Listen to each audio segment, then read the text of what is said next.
ইতিমধ্যেই জলপাইগুড়ি জেলায় অঙ্গনওয়াড়ি পরীক্ষা হয়ে গেছে। সেই পরীক্ষায় যে প্রশ্নগুলি এসেছিল আমরা এই ভিডিওর মাধ্যমে সেই প্রশ্নগুলি আলোচনা করব এবং তার সাথে কিছু এক্সট্রা ফ্যাক্টসও আমরা দেখে নেব। পরীক্ষাটি হয়েছিল 3রা ডিসেম্বর। সমস্ত প্রশ্নই হচ্ছে মেমোরি বেসড প্রশ্ন, কারণ যেহেতু পরীক্ষার প্রশ্নপত্র দেওয়া হয়নি তাই যে সমস্ত পরীক্ষার্থী পরীক্ষা দিয়েছিল তাদের থেকেই এই প্রশ্নগুলি নেওয়া হয়েছে। প্রথম প্রশ্ন, ভারতের প্রথম মহিলা আইএএস অফিসারের নাম কি? প্রথম মহিলা আইএএস অফিসার হচ্ছেন আন্না রাজম মালহোত্রা। যদি প্রশ্ন আসে প্রথম মহিলা আইপিএস কে, তাহলে উত্তর হবে কিরণ বেদি। প্রথম মহিলা সুপ্রিম কোর্টের বিচারপতি তিনি হচ্ছেন ফতিমা বিবি। দ্বিতীয় প্রশ্ন, দুয়ারে সরকার প্রকল্প কবে চালু হয়? দুয়ারে সরকার প্রকল্প চালু হয়েছিল 2020 সালে। এর সাথে আমরা দেখে নেব যে কন্যাশ্রী যুবশ্রী চালু হয়েছিল 2013 সালে।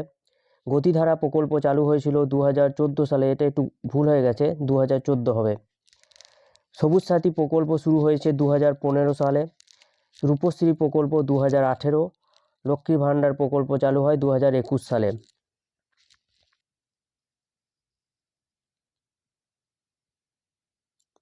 তৃতীয় প্রশ্ন, এশিয়ান গেমসে স্বর্ণপদক জয়ী প্রথম মহিলা কে ছিলেন? অবশ্যই এটা ভারতীয় মহিলা, তিনি হচ্ছেন কমলজিৎ সান্ধু।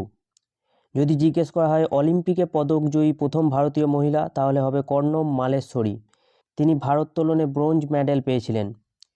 যদি জিজ্ঞেস করা হয় যে প্রথম ভারতীয় মহিলা হিসাবে কে অলিম্পিকে রূপোর মেডেল জয় করেন, তাহলে উত্তর হবে পিভি সিন্ধু। পিভি সিন্ধু ব্যাডমিন্টন খেলার সাথে যুক্ত। চতুর্থ প্রশ্ন হচ্ছে কোন ভারতীয় মহিলা প্রথম এভারেস্ট জয় করেন? উত্তর হচ্ছে বাচেন্দ্রী পাল। প্রথম ভারতীয় মহিলা যিনি মহাকাশে পাড়ি দেন তিনি হচ্ছেন কল্পনা চাওলা। পঞ্চম প্রশ্ন, মহাবিদ্রোহের সময় গভর্নর জেনারেল কে ছিলেন? উত্তর হচ্ছে লর্ড ক্যানিং। লর্ড ক্যানিং হচ্ছে লাস্ট গভর্নর জেনারেল এবং প্রথম ভাইসরয়।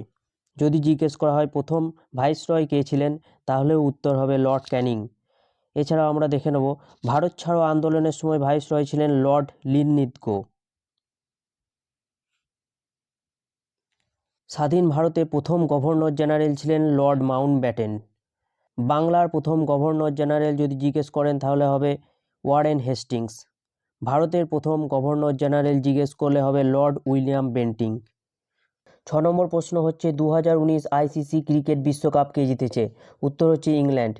এটা অবশ্যই ওয়ানডে ক্রিকেট, মানে এক দিবসীয় ম্যাচ, টি20 নয় কিন্তু। 2023 সালে ক্রিকেট বিশ্বকাপ জিতেছে অস্ট্রেলিয়া।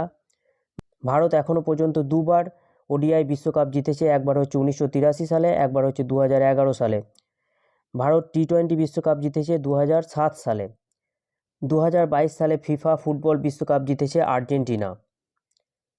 7 নম্বর প্রশ্ন, কোন রাজ্যে সবথেকে বেশি কফি উৎপন্ন হয়? কফি সবথেকে বেশি উৎপন্ন হয় কর্ণাটকে।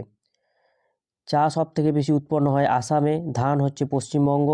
গম হচ্ছে উত্তরপ্রদেশ। 8 নম্বর প্রশ্ন, রবীন্দ্রনাথ ঠাকুর কবে জন্মগ্রহণ করেন? রবীন্দ্রনাথ ঠাকুর জন্মগ্রহণ করেছিলেন 7ই মে 1861 খ্রিস্টাব্দে। মৃত্যু হচ্ছে 8ই আগস্ট 1941। যদি ঈশ্বরচন্দ্র বিদ্যাসাগরের জন্ম জিজ্ঞেস করে তাহলে হবে 26শে সেপ্টেম্বর 1820।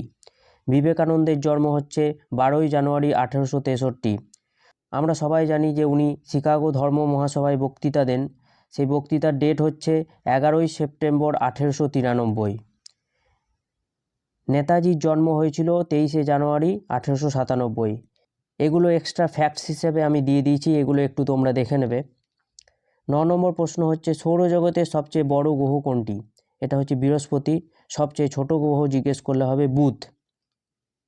10 নম্বর প্রশ্ন হচ্ছে সৌরজগতে পৃথিবীর স্থান কত? সৌরজগতে পৃথিবীর স্থান হচ্ছে তৃতীয়।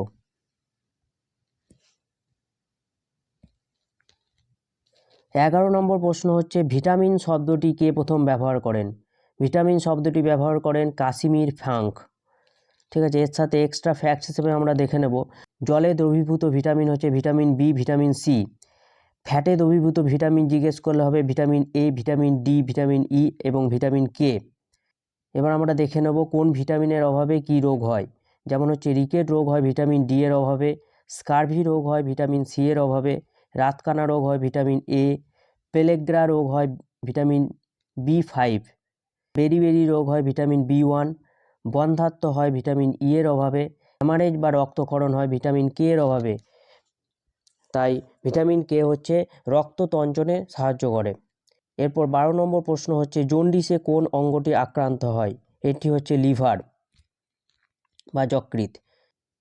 এরপর আমরা দেখে নেব যে টাইফয়েডের ফলে অন্ত্র আক্রান্ত হয়, গলগণ্ড রোগ হয় থাইরয়েড গ্রন্থিতে মানে গলায়, পাইরিয়া রোগ হয় দাঁত ও মাড়িতে, হ্যাপাটাইটিস হয় লিভারে, যক্ষ্মায় আক্রান্ত হয় ফুসফুস, যক্ষ্মা বা নিউমোনিয়া দুটোতে আক্রান্ত হয় ফুসফুস, কুষ্ঠ হয় ত্বকে, কনজাংটিভাইটিস, গ্লুকোমা, ট্র্যাকোমা এগুলো হয় চোখে। ঠিক আছে। 13 নম্বর প্রশ্ন হচ্ছে লালারসে কোন উৎসেচক থাকে? এটার উত্তর হবে টায়ালিন। 14 নম্বর প্রশ্ন হচ্ছে খোসা ছাড়ানোর পর সবজি ধোয়ার ফলে কোন ভিটামিন নষ্ট হয়? এটা হবে ভিটামিন বি এবং ভিটামিন সি, যেটা অপশানে থাকবে এই দুটোর মধ্যে সেটাই উত্তর হবে। যেহেতু ভিটামিন বি এবং সি জলে দ্রবীভূত, তাই সবজি ধুয়ে ফেললে ভিটামিন বি বা সি নষ্ট হয়ে যায়। আর যদি জিজ্ঞেস করে তাপে কোন ভিটামিন নষ্ট হয় তাহলে হবে ভিটামিন সি। এরপর 14 নম্বর প্রশ্ন হচ্ছে ইডেন গার্ডেন কত সালে তৈরি হয়? ইডেন গার্ডেন তৈরি হয় 1864 খ্রিস্টাব্দে। তৎকালীন গভর্নর জেনারেল লর্ড অকল্যান্ড, এটা বানানটা একটু ভুল হয়ে গেছে, লর্ড অকল্যান্ড তার বোনের নাম অনুসারে এটি নামকরণ করেন।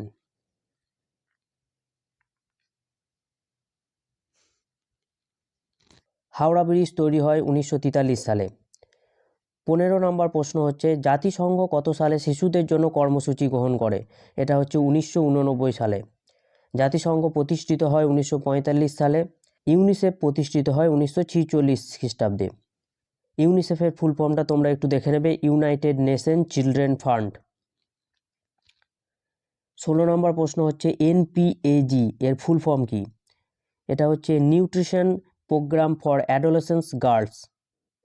এই প্রশ্নগুলি জলপাইগুড়ি জেলার অঙ্গনওয়াড়ি পরীক্ষায় এসেছিল। সামনে যাদের অঙ্গনওয়াড়ি পরীক্ষা রয়েছে তারা অবশ্যই এই প্রশ্নগুলি এবং তার সাথে যে এক্সট্রা ফ্যাক্টসগুলি দেওয়া হলো সেগুলি দেখে যাবে, তার থেকে তোমরা কিছু হেল্প পেতে পারো। ভিডিওটি ভালো লাগলে চ্যানেলটি অবশ্যই সাবস্ক্রাইব করবেন।